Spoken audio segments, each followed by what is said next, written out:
Hello students, welcome to Services classes. Today we'll be solving the Electronics and Communication Engineering GATE exam paper of year 2018. Today we'll be solving the engineering mathematics portion of the paper. So we'll be solving question number 1. In question number 1, it has been said that we need to consider the function PS, where PS is given by s cube plus a2s square plus a1s plus a0 with all real coefficients. Now it is known that the derivative p dash of s has no real roots, and the number of real roots of p of s is option A 0, option B 1, option C 2, and option D 3. So these are the 4 options for the real roots of PS. Now what we need to do is that we have been given that PS is equal to, we have been given that P of S is given by S cube plus A2S square plus A1S plus A0. This is what this is PS.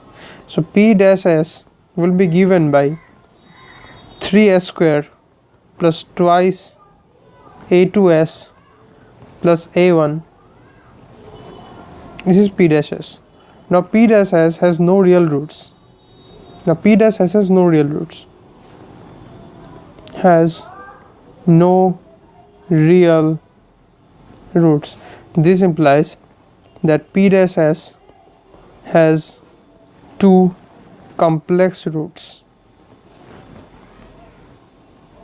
Now if P dash S has 2 complex roots, that implies that P of S, which has 3 roots in total, has 2 complex roots as well.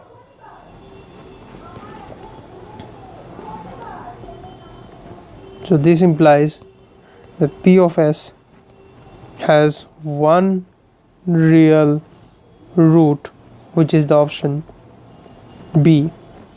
So today we have solved question number 1 from the Engineering Mathematics portion of ECE GATE exam paper of year 2018.